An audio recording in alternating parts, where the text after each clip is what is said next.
puisque j'ai eu l'honneur d'avoir été conservateur du musée et que j'y ai effectué ma thèse.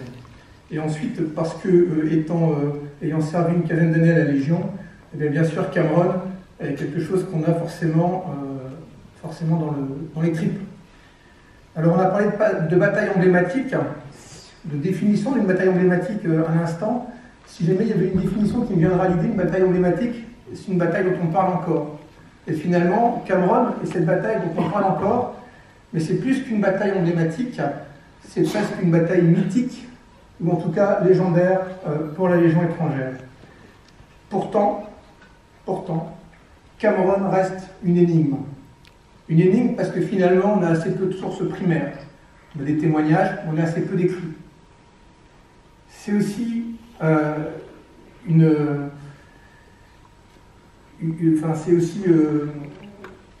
un paradoxe, parce que de ce combat, finalement, quand on regarde les ouvrages du XIXe siècle, de celui par exemple de Paul Boulot en 2 tomes sur la campagne du Mexique, il y a quelques lignes sur Cameron. Mais à l'inverse, sur d'autres ouvrages, je pense à l'ouvrage de l'abbé Lanus, il y a un livre entier qui est fait sur Cameron pour finalement synthétiser et exprimer ce que fut cette campagne, parce que bien sûr, le père Lanus ne parle pas que de Cameron, il parle de toute la campagne.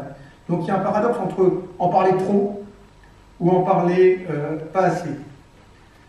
C'est donc un mystère que je vais essayer de percer, parce qu'il y a une chose qui est certaine, c'est que Cameron est commémoré encore chaque année, et que ce combat constitue le référentiel légionnaire, il est le combat de la Légion étrangère. Et en 1920, la Légion a même tiré de ce combat sa devise, honneur et fidélité. Et quelques années plus tard, sa déontologie, avec le code d'honneur du légionnaire. Donc je vais essayer de comprendre comment un combat perdu dans une contrée lointaine, dans l'indifférence générale, est donc devenu Cameron, symbole sacré de la mission exécutée jusqu'au bout, quel que soit le prix du sacrifice. Pour appréhender ce paradoxe, je vais bâtir mon exposé sur 2 parties. D'abord, je vais parler de ce combat de géant. Donc ce combat de géant, c'est l'expression qu'a eu le général Forêt. Et puis ensuite, je vais m'attacher à voir comment finalement il y a eu une construction de la mémoire qui s'est faite autour de Cameron. Donc Cameron, combat de géant. Alors pour bien comprendre, il faut se placer dans le contexte. Dans le contexte de ce qu'est la Légion étrangère en 1863. C'est finalement une troupe qui est assez neuve. Elle a été créée en 1831. C'est donc une troupe récente, particulière, puisqu'en fait, elle est constituée d'étrangers. Ça, c'est pas nouveau en France. Ce qui est nouveau, c'est l'amalgame, c'est d'avoir mélangé ces étrangers entre eux et de ne plus avoir fait des bataillons par nationalité. C'est aussi une troupe qui est singulière, parce que c'est une troupe où on peut venir juste sous déclaration d'identité, ce qui fait qu'on a relevé les limites d'âge, et que la Légion étrangère est une troupe plus vieille que les autres. C'est aussi une troupe qui a été créée au moment où la France est engagée pour la conquête de l'Algérie, et donc une troupe de colonisation. Cependant, elle a déjà eu 2 expériences en dehors des frontières de l'Empire. La première, c'est en 1854, c'est la Crimée, où elle a franchi la rivière de l'Alma, et quand Robert s'est écrié alors, servait d'exemple aux autres braves légionnaires. Première fois que la Légion étrangère sort du territoire et se distingue. La deuxième fois, c'est en 1859, c'est lors de la campagne d'Italie, lors de la prise de Magenta, avec ce mot bien connu de MacMahon, la Légion est à Magenta, l'affaire est dans le sac. Magenta, Solferino est inscrit dans les drapeaux de la Légion étrangère, et ce comportement au feu pour cette troupe toute jeune lui donne le privilège de défiler pour la première fois le 14 juillet 1859 à Paris, ce qui n'était jamais arrivé auparavant. Donc, la Légion étrangère en 1863, c'est une troupe qui est jeune, mais qui est quand même expérimentée. Pourtant, elle ne part pas au Mexique, parce que malgré sa façon de combattre en Italie, elle est complètement réorganisée et des deux régiments ne font plus qu'un seul, le régiment étranger. Et cette réorganisation la prive de partir au Mexique et donc d'avoir cette vie de combattant et de soldat qu'attendent les légionnaires, si bien que, chose aussi incroyable dans l'histoire de la Légion étrangère, les officiers subalternes du régiment étranger font une pétition pour partir au Mexique à la fin de 1862. Les officiers sont punis, ils sont mis aux arrêts. Néanmoins, pour les raisons qui ont peut-être déjà été expliquées, mais qui seront peut-être aussi expliquées plus tard, dans le cadre du siège de Puebla, on a besoin de force, on a besoin de troupes, et donc la Légion étrangère est partante pour ce voyage, et donc ce voyage attendu.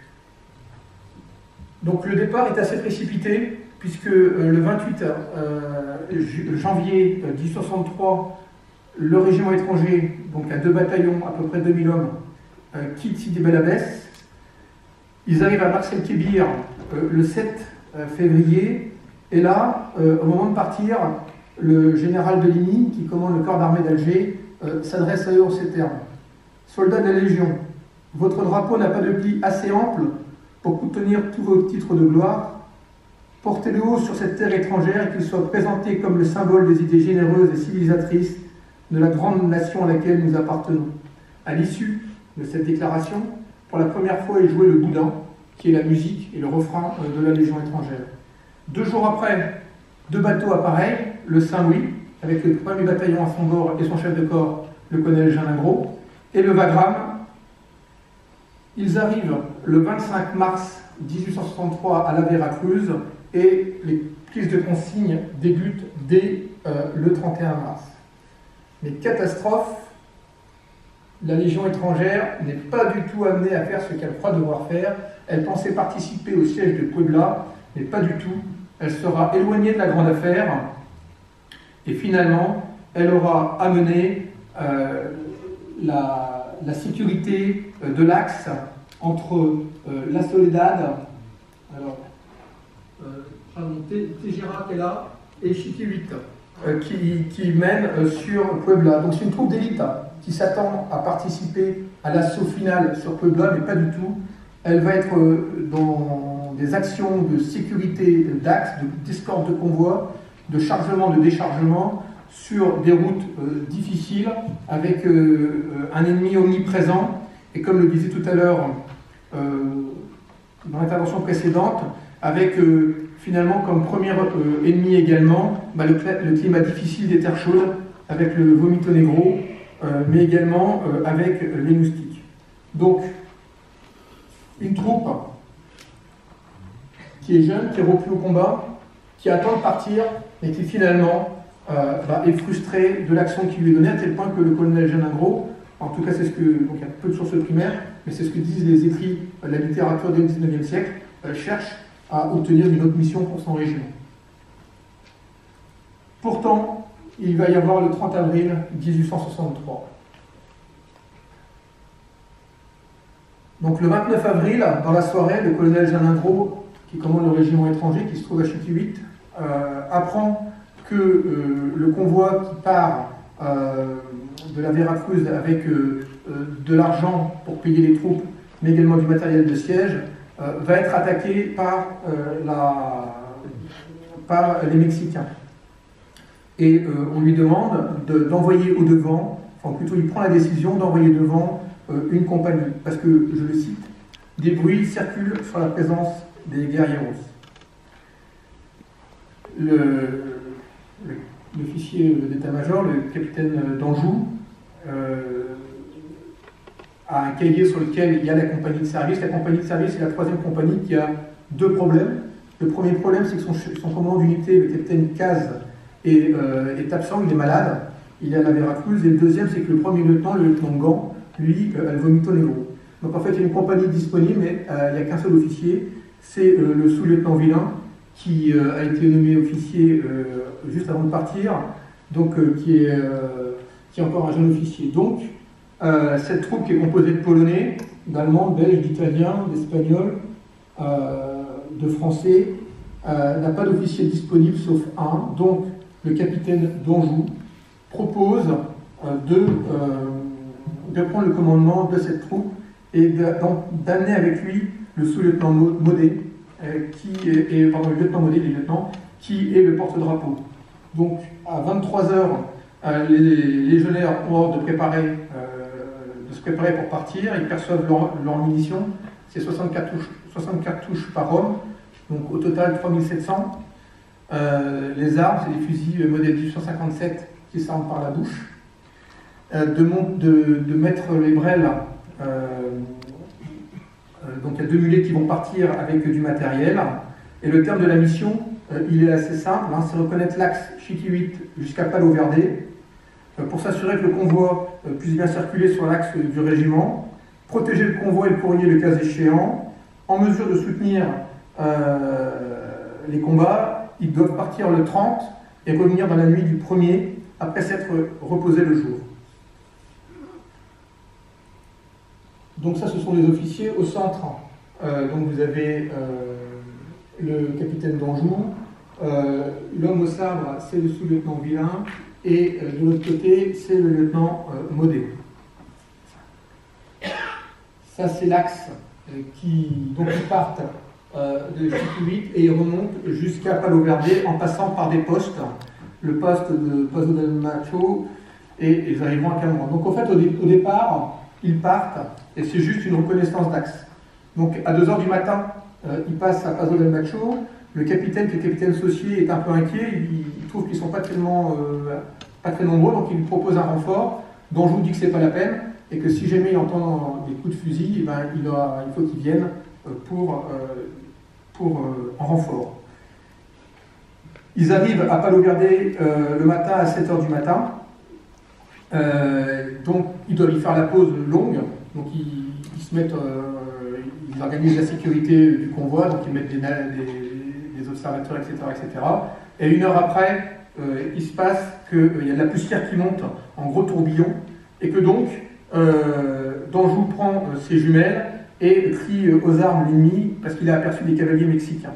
En 5 minutes, tout le monde est rééquipé et repart vers Cameron. Et donc de l'escorte, de la reconnaissance, on va passer maintenant au combat de rencontre.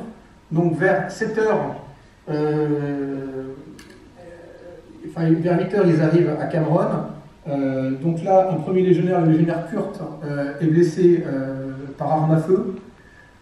Donc ils sont à ce moment-là encore assez loin du village. Ils ont dépassé le village parce qu'en fait, l'hacienda qui se trouve sur la droite est un petit peu excentrée du village, qui est plus sur la gauche. Et donc ils reconnaissent les maisons et en fait ils n'y voient rien. Sauf que quand ils sortent, il y a des cavaliers mexicains qui sont sur une hauteur et ils se rendent compte que les cavaliers vont charger. Donc d'Anjou fait former le carré en mettant les 2 mulets au centre. Les Mexicains donnent l'assaut. Sur l'ordre d'Anjou, le feu est donné et les Mexicains tombent. Et donc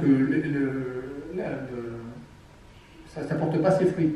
De ce coup-là, le capitaine d'Anjou traverse la route parce qu'il y a un talus et donc il va protéger des cavaliers. Et il fait reformer le carré sur l'emplacement numéro 2. À nouveau, il y a une charge de cavalerie. Donc ça, c'est une œuvre qui est conservée au musée de Moscou, mais qui explique cette partie-là. Et de nouveau, donc l'attaque est plus molle. De nouveau, les Mexicains sont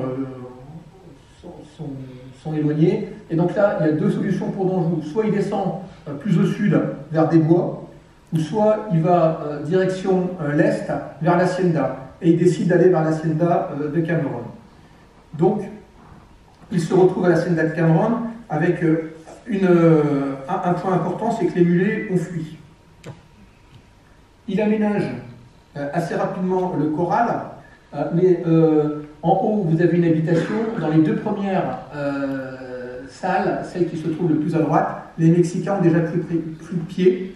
Donc les légionnaires vont occuper la salle qui est la plus sur la gauche. Il organise la sécurité des portes, donc il fait obstruer les portes. Il tient la brèche, il y a une brèche dans le mur, il tient la brèche et il organise une réserve entre les 2 portes. Le feu Il y a un moment où il ne se passe pas grand-chose. Il a fait monter un sergent qui s'appelle Bourziqui sur le toit. Et en fait, il y a une première sommation des Mexicains qui leur disent qu'ils vont se faire massacrer et qu'il faut qu'ils se rendent. Donc le sergent descend, il rend compte au capitaine. Et le capitaine dit qu'ils ont des cartouches et qu'ils vont se défendre. Et c'est ce qu'ils vont faire. Donc le combat, le feu commence très intense dans toute la Senda. Le capitaine d'Anjou, vers 11h, part des portes pour aller soutenir, parce que ça devient insoutenable, les légionnaires qui se trouvent dans la Hacienda. Ils sont 14, et en revenant, il n'y en a plus que 5, et en revenant, il est touché, alors qu'il rejoint les portes, dans le dos, par une balle qui lui sort à la hauteur du cœur, et il meurt. Mais avant de mourir, il avait fait prêter un serment aux légionnaires, qui était de combattre jusqu'au bout, jusqu'à la fin. Il y a plusieurs assauts au moment... il y a plusieurs assauts dont je ne vais pas m'étendre trop dessus, je pourrais répondre aux questions. Mais Villain, qui était le lieutenant de la compagnie, prend le commandement. Il est lui-même tué à 14h. Le serment continue, les légionnaires continuent à se battre. À 17h, autour du dernier lieutenant, donc de Modé, il n'y a plus que 5 hommes. Et ils n'ont plus de cartouches, ils n'ont plus qu'une cartouche. Et Modé leur donne ordre de foncer sur l'ennemi. Et il y a le légionnaire Cato qui se met devant Modé et qui sera tué par 19 coups, qui aura reçu 19 coups